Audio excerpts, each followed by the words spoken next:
Good morning, friends. We are going to see socialism in Russia.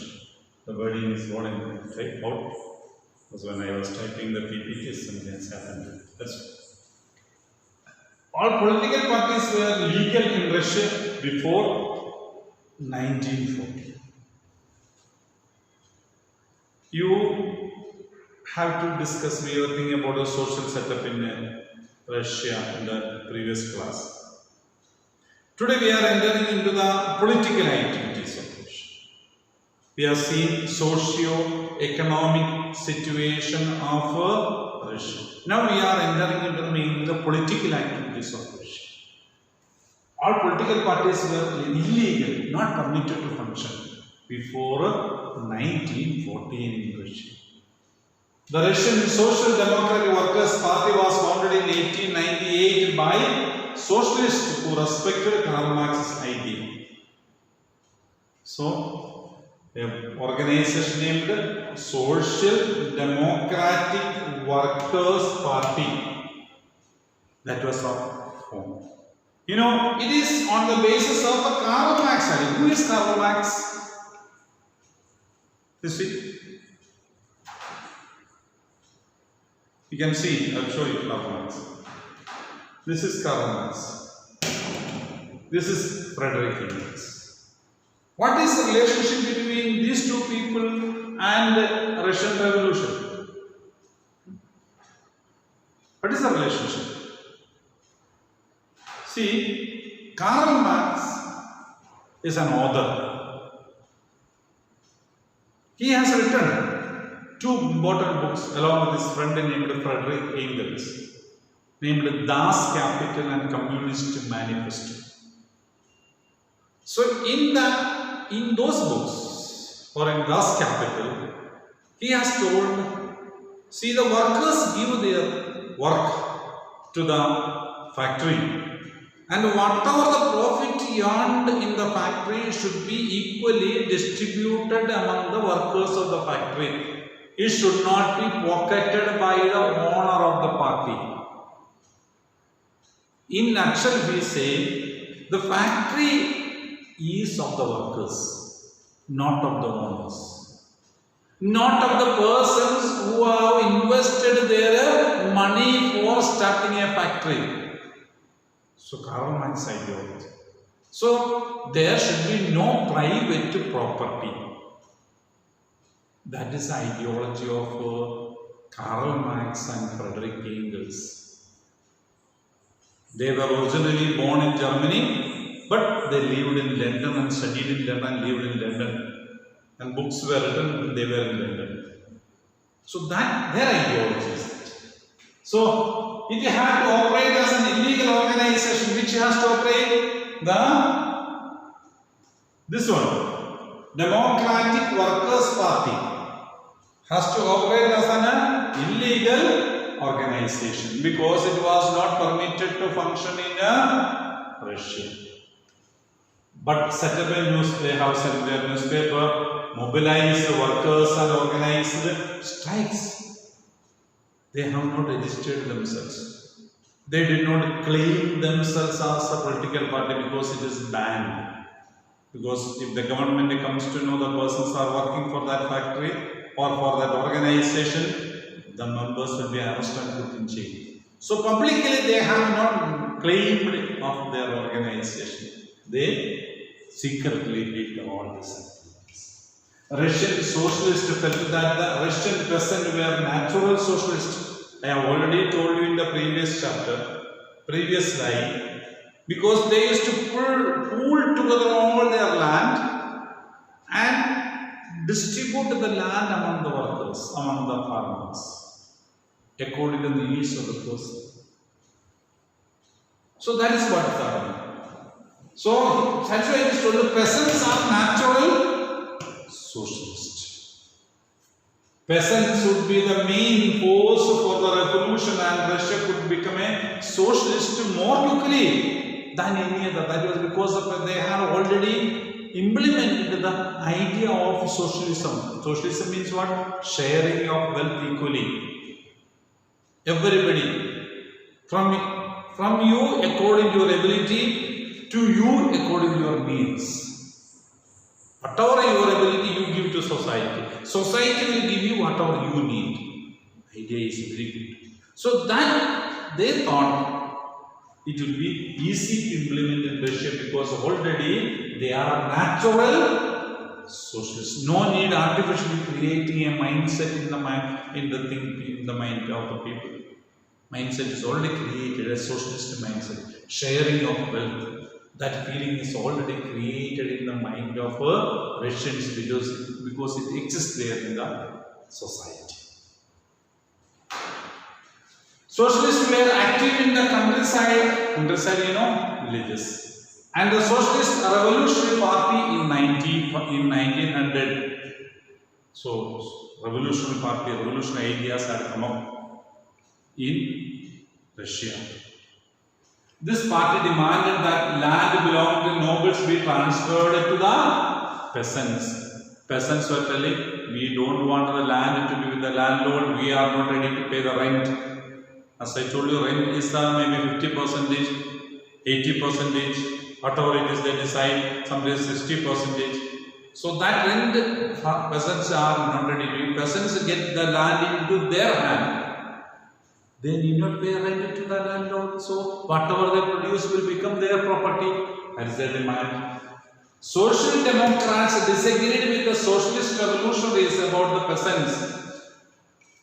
There is another group of people who are not ready to agree with it. They told no, land should be with the landlords.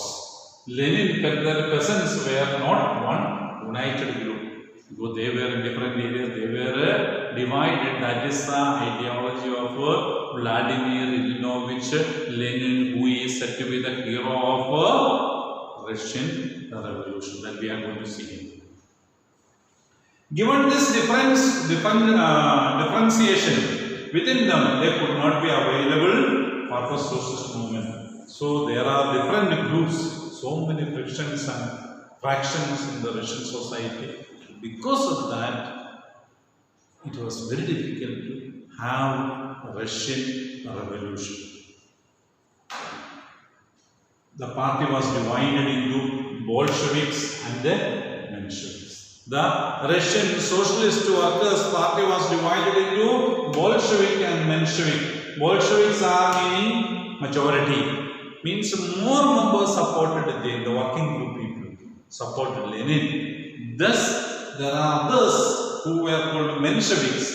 They were not supporting the revolutionary ideas. They were supporting the evolutionary ideas.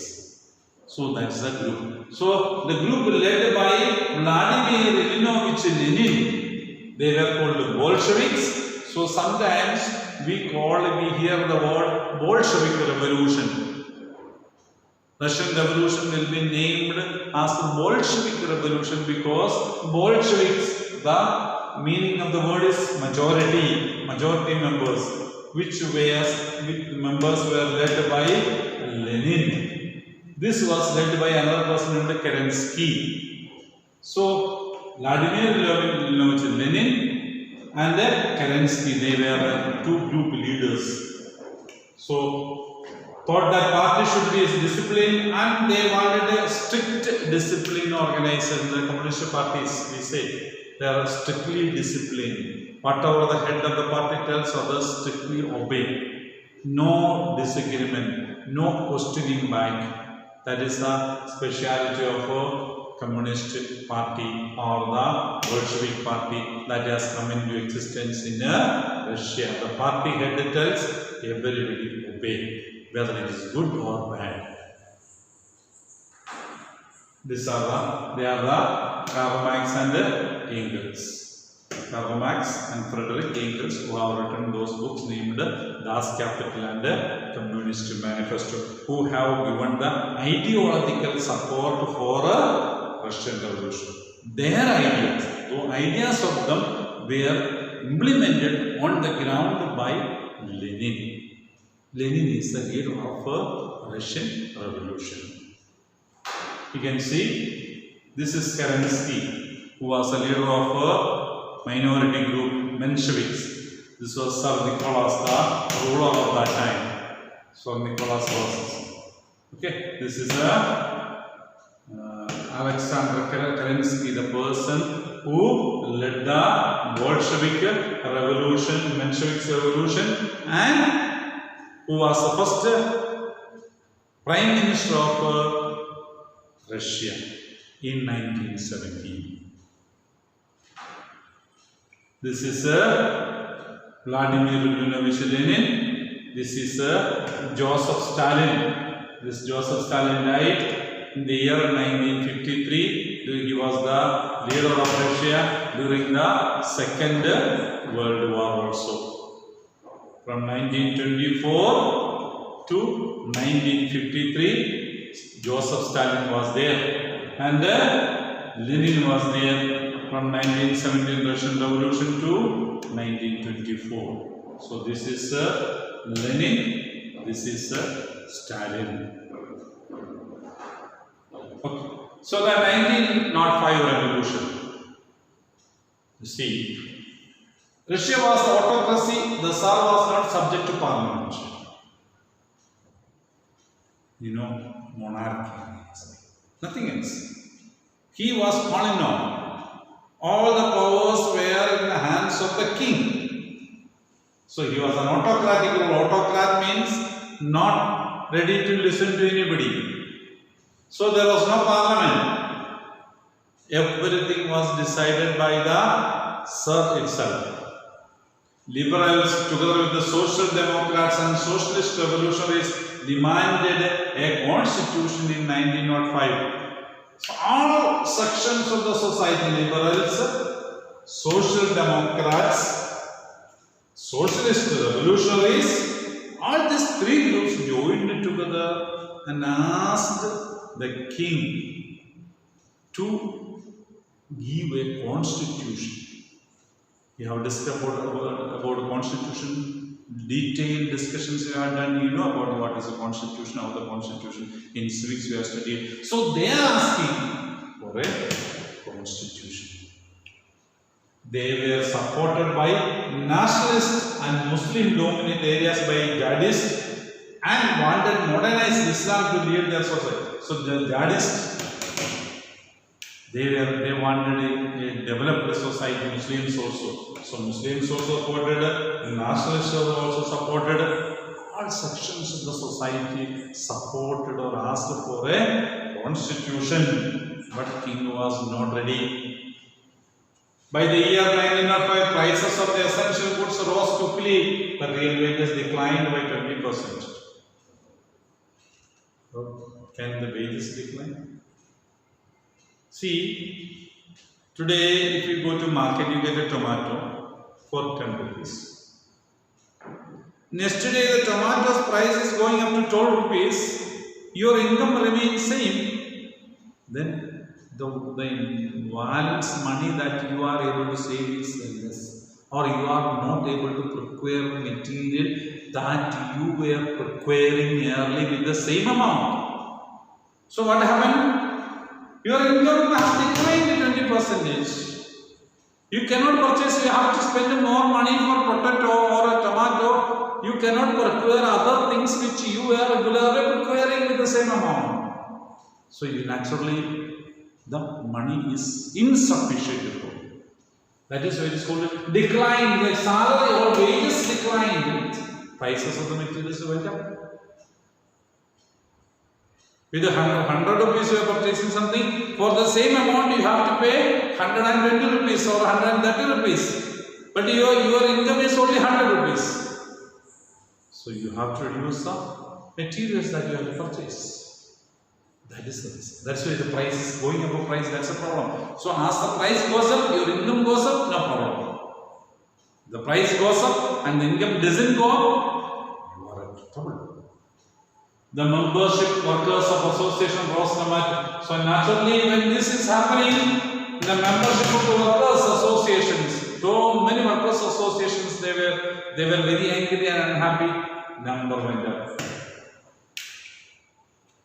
When 4 members of the assembly, now these working group people, they began to protest against the king. in 1905 were dismissed at the Puttulu Iron Works. There was a call for industrial action. So the workers began to strike in 1904 because one or two were dismissed from the factory. Naturally, all the workers joined to the stopped the functioning of the factory. Naturally, the factory owner has to listen to the words of the workers. Next few days, over 110,000 workers in St. Petersburg on the streets.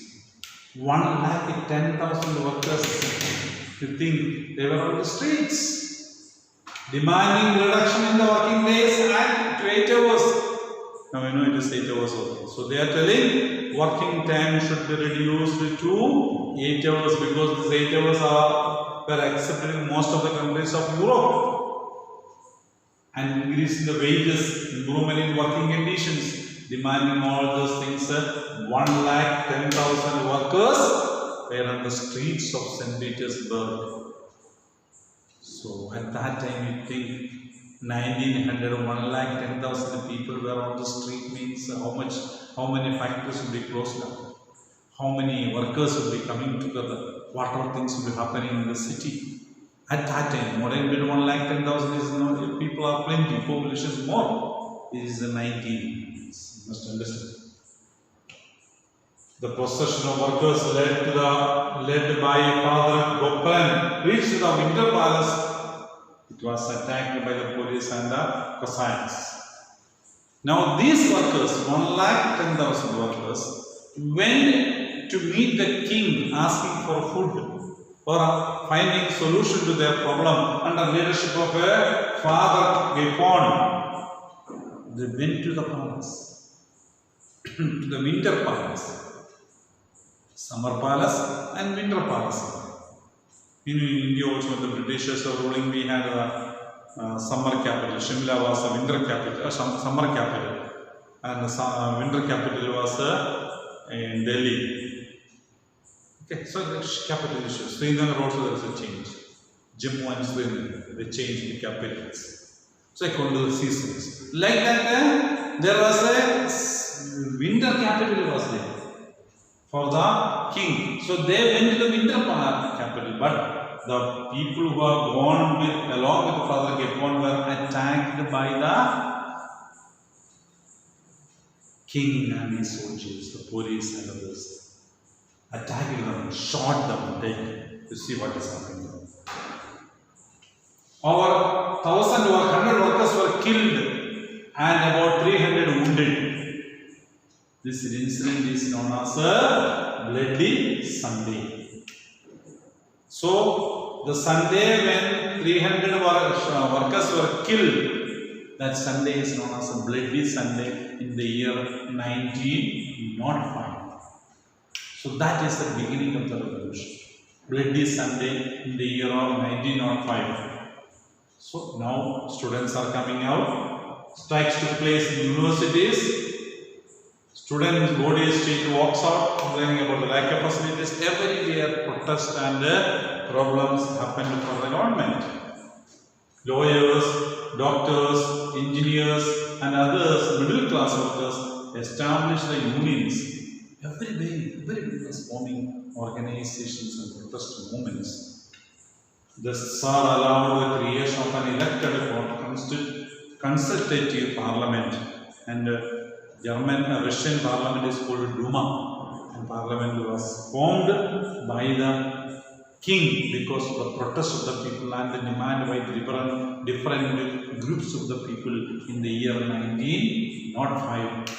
Parliament was formed or called by king because he wanted to escape. So many workers were killed. Naturally, there were widespread protests all over Russia. So king wanted to stop that one. So king called the parliament, told we will form a parliament, we will have a discussion. But he was not happy with the parliament. We will see that what happens. During the revolution, all the number of trade unions and factory committees were made up of factory workers were declared illegal in 1905. So many organizations were there. All the organizations were declared illegal. Means people should not come together. If anybody comes together, all those members will be arrested and put in jail, or they will be shot dead. Direct action will be taken by the police. Such a kind of steps were taken by the king. You must understand how much people have suffered at that time. How many have sacrificed their life? How many have worked for changes in the society? How many have thought out the plans to change the society? We don't think so much. Our contributions and our sacrifices are very meager when we consider the contributions and sacrifices of the majority of the people in the world to change the society, to make the people in power to accept the changes, accept the reality, do good things to society. Several restrictions were placed in political activities. Political activity means ability to come to power. So struggles, protest, share in the government, nothing of that sort can be discussed or debated in there. Everything was banned by Russian King Tsar Nicholas. You must understand. The Tsar dismissed the first Duma. The parliament that was formed by him was dismissed within 75 days. Re-elected second Duma within 3 months. Then again within 90 days, again formed another Duma. Duma is the name of Russian parliament. Okay. 3 months. Then he did not want any questioning of his authority. That is the natural tendency of the persons who are in power. Those who are in power, they don't want anybody to question them. They are absolutely right. Whatever they do should be accepted and obeyed by everybody.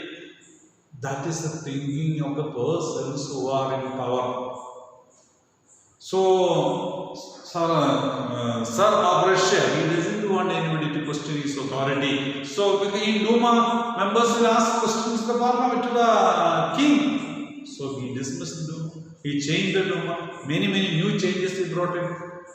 But the Duma could not. The members who are elected naturally ask the question, why are you doing like this? Why can't you do like this?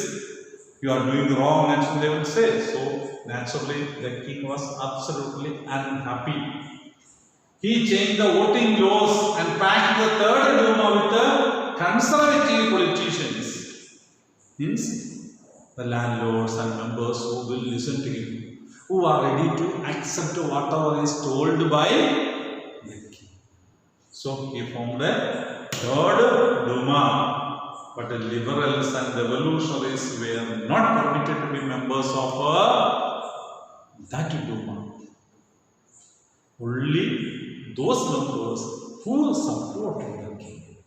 See the things, changes that happen. So thus the changes in Russia has taken. Okay, thank you very much.